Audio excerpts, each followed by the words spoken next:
Ladies and gentlemen, I hope you're all doing well, and welcome to this community showdown. It's going to be the Skaven led by Menacing Platypus facing off against Bretonnia, who's going to be helmed by Reginald Puggington, the Skaven Unsummon Lord, versus King Lewin of Bretonnia. Now for the Skaven army, the front line is going to be a lot of expendable rats. So Skaven slaves, they're pretty good at one thing, and that's being cheap and getting run over and annihilated by enemy units. So if you're trying to, tire your opponent out with the face-to-foot style, absorb some ammunition, block up enemy units, Skaven slaves are certainly not bad for it. They've been a little bit less popular in domination mode due to the importance of capture weight, and clan rats, of course, not being that much more expensive with good capture weight and better fighting potential. But I think if you're dealing with cavalry pressure and just want to put waves and waves in front of your opponent that they have to get through, just mass amounts of HP, I like the Skaven slave front line here by Platypus. Backfield is going to be some artillery, so we have plague claw catapults, which are pretty awesome, honestly. These things are excellent at routing off Bretonnian infantry, so if we're talking foot squires, battle pilgrims, men-at-arms, peasant archers in the secondary row, they can certainly do a good job. And one of the main ways that Bretonnia used to like to deal with some big Skaven monsters and rat ogres was with a little firing line of peasant archers, so having the plague claw catapult here I think is a great choice. On top of that, we got the Chieftain for the power grab, as well as the Plague Priest, who's going to be coming in with the, ooh, look at these spells. We got Blessed with Filth, as well as Wither. A little bit of a combat kit coming in here from this Plague Caster. Deathglow Bombardiers, a unit I haven't seen used. God, it's probably, I don't know if I've seen them since Warhammer 2, honestly. So these things do pack a big armor-piercing punch, so in theory they hit harder than the Poison Wing Globadiers, but don't have the damage over time effect. But I'm actually really curious about these guys. I'm going to be watching them over the course of the game. And the rest of the army is just going to be spears and rat ogres, which is very standard, right? If you don't have rat ogres, then knights are just going to basically run rampant through your army. So you need rat ogres to provide you mass and armor piercing to stop the Bretonnian knights. And that's pretty much it for the Skaven army of Platypus. On the other side, we have the noble Bretonnian legions. Going to be a front line of spear men-at-arms with the beast slayers of Baston. No, just men-at-arms with polearms in here. Interesting choice here. Growl relics, of course, very, very meta now. These things are super, super good. They give melee attack as well as leadership. Pretty damn solid and are super hard to break. So here you can see they give ITP, they give you melee attack. It's just insanely cost effective. So typically every Bretonnian army, I think 2 is kind of the sweet spot. You can go for 3, but I think bringing 2 Growl relics will really cover most of your army, at least in the important areas, right? And it is going to be a paladin in the back, and caster, of course, is going to be a damsel of life, which is an interesting choice. Normally, if you go Lewin, he heals himself, so you don't really need any sort of healing unless you're going to be going maybe for dwellers. Oh, okay, it looks like it's going to be spamming Awakening of the Wood, which will trigger the life bloom, basically healing the entire Bretonnian army for small increments over the course of the battle. So certainly not a bad choice. We'll do a little bit of fast forwarding while the players posture here. Objective is going to be opening up here in about 20 seconds, and both players are going to be advancing. The first waves of catapult fire shooting into the men-at-arms with polearms on the other side. And yeah, we're not actually seeing any battle pilgrims. It's just men-at-arm polearms and spears. Yeah, a lot of spear and pointy sticks. Basic men-at-arms coming in, and Lewin going for a little bit of a freebie. His Bretonnian bloodlust could not last much long. He couldn't fight it for much longer. He gets in here and is going to be battling these proud Skaven slaves. And the rat ogres, the big cousins, going to be coming in to protect their little buddies. Another paladin on the way in, but honestly, I really don't think that was worth it for Lewin, and he is basically just going to be getting punched in the face by those rat ogres. And more firepower in the back. I do like this by Platy, summoning in the Ikid Zap Zap cannon. And if you guys are a little bit newer to domination mode, I highly recommend doing that. Don't always start with your artillery on the battlefield. It's a really good call-in once your opponent's in range. Otherwise, your opponent can kind of play around it. They can plan how they want to move based on its positioning. But if you just call it in once they're already in range, that's really where I think you get your sweet, sweet value. So Catapult Fire doing good work, breaking the leadership down of the Spearmen at Arms. So it looks like they did dodge most of those shots, so pretty fortunate. And King Lewin going to be pulling back right now. Looks like maybe an Earthblood's going down, I'm not sure. Or it could be some sort of Skaven spell from the Plague Priest, maybe a Wither. But nonetheless, looks like that man is going to be falling back. And the middle objective does belong to Bretonnia, but probably not for long. We do have a lot of Skaven slaves down here. We got Rout Ogres, which are trying to beat down the Grail Relics, which are a little bit unsupported right now. The Bretonnian player certainly needs to get those in there. Knights of the Realm charging in from both directions, and it looks like there is going to be a pretty nasty blob fight here, as both sides have chaff units, but obviously King Lewin is going to be bringing a little bit of terror to this fight. The Skaven don't have the Grail Relics. I couldn't see Skaven. No, they just don't. Skaven wouldn't really worship another Skaven, right? I'm trying to think about it. I don't think so. Yeah, they wouldn't have a Grail Relic type unit. Do the Skaven in tabletop ever have anything that buffs the leadership? I guess if you had an altar of the Great Horned Rat or something like that, maybe you could work them up into a frenzy. I don't know, just kind of theory crafting a little bit right now. But nonetheless, big pit fight here, guys. And it looks like Bretonnia is kind of staying the course. Awakening the Wood, that's what she said. Very nice on the Skaven slaves. It does a fair amount of damage to those kind of cheap units and does start to break them down. Getting rid of the chaff and isolating the Rout Ogres and other units like that is quite big. But overall, it's just a brawl right here in the front. Both players committing a lot of resources. Bretonnia just charging in there, using their Knights of the Realm and Earthbloods to kind of support them with the Spearmen at Arms and Polearms, poking up at the Rat Ogres. And overall, it looks like Bretonnia will do well in this particular blob fight. But the Skaven really haven't committed much of value. It's mainly just chaff units like Skaven Slave Spears and Skaven Slaves. A couple Rat Ogre units, I guess, have been thrown in here, but nothing too serious. And the entire time during this fight, we do see the Warp Lightning Cannons back there doing huge damage. And it looks like Reginald Puggington here did move back here with Knights of the Realm and tried to shut down the artillery pieces. But overall, man, look at the Death Globes. Those things actually doing some pretty respectable damage here. So far, I would imagine their value's not too good since they just started shooting, but I am quite curious to see what kind of damage they can do over the course of the game. So Skaven artillery still shooting away, holding back the Bretonnian tide for now. King Lewin of the Grail Relic here fighting, but Spears and Rout Ogres as well as the Chieftain, providing a really nice kind of leadership support for the Skaven. And it looks like the Knights of the Realm that did penetrate into the backfields have been pushed back. Wolf Rats being called in. This is also a good tool against cavalry factions. So if you are a Skaven player looking to defend a backfield against the Empire, Bretonnia, Kislev, I always recommend bringing a couple Wolf Rats with the armor piercing because they can do a surprising amount of damage against cavalry if they don't get charged. So if they can catch a cav unit busy doing something else, they can really nibble down on them and do quite a bit of damage. So back here, the blob fight continues. It looks like the Skaven using the Wither ability, lowering the armor of the Bretonnians by 30. Very interesting. Paladin a little bit lower on the armor department as well, and it seems like Bretonnia, even though they do have the double cap, they're really struggling to do any significant damage to the Skaven army. The Skaven characters are still in pretty good shape. The Rout Ogres have taken a little bit of damage, but nothing too serious. And if we look really in the backfield, the Warp Lightning Cannon, which is no mere Warp Lightning Cannon. This is Ikid Zap Cannon. This thing hits like an absolute truck. Is basically unleashing its full payload on high-value targets, which is mostly cavalry. And the Warp Lightning Cannon, not Warp Lightning, but the Plague Claw Catapult also bombarding into the blob and kind of countering the Grail Relics to an extent because it does have a diminishing or leadership debuffing effect here, -10. So it's going to be tanking the leadership of all of those Bretonnian units by more than the Grail Relic does buff up. So Bretonnia just trying to brute force through the Skaven front line. I mean, not too many. I guess you could flank around the sides a little bit. But even still, I guess at this point, you're just kind of looking at that Warp Lightning Cannon. You're like, might as well just let it shoot its full payload. Can't quite get back there. I mean, Bretonnia is just a testament to their resilience and leadership, right? Those Grail Relics keeping these Bretonnian troopers fighting, even when they're at a really substantial value deficit here.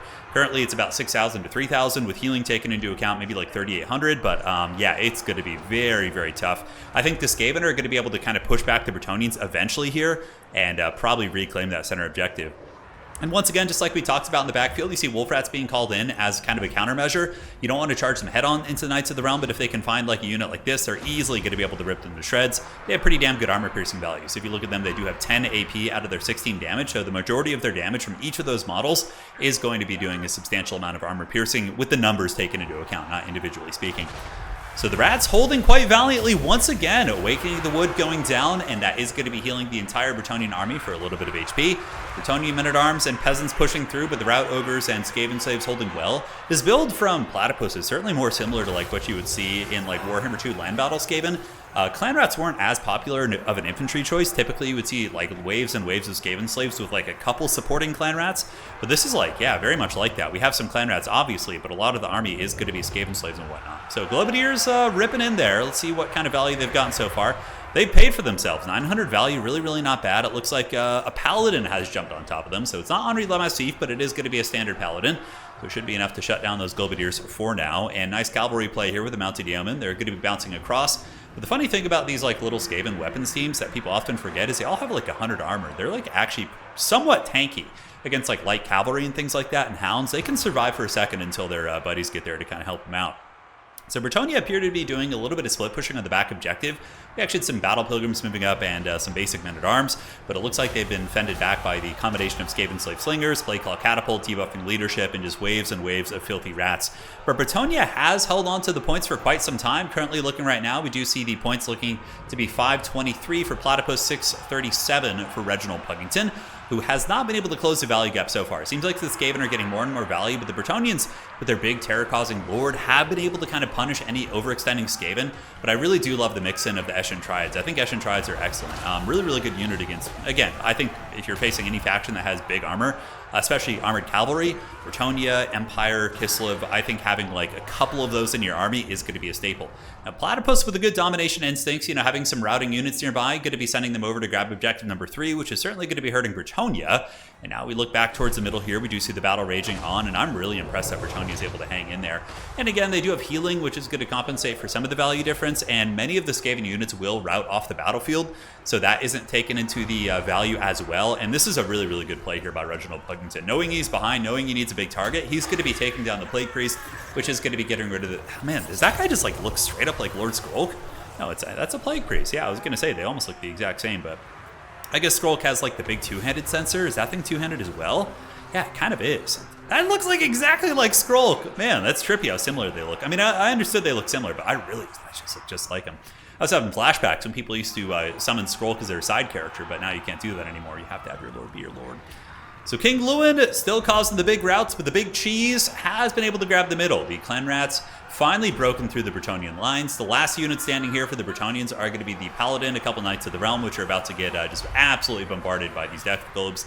Warp Lightning Cannon, of course, back here still shooting, and probably I would wager around 1,500 value. Let's take a look. Yeah, 1,300, 1,400 value, pretty sweet. What I was going to say is the last unit standing are the Grail Relics. I love it. You just get these like two haggard battle pilgrims with just coming in there throwing karate kicks while carrying one of their fallen Grail Knights, which I always found to be pretty funny.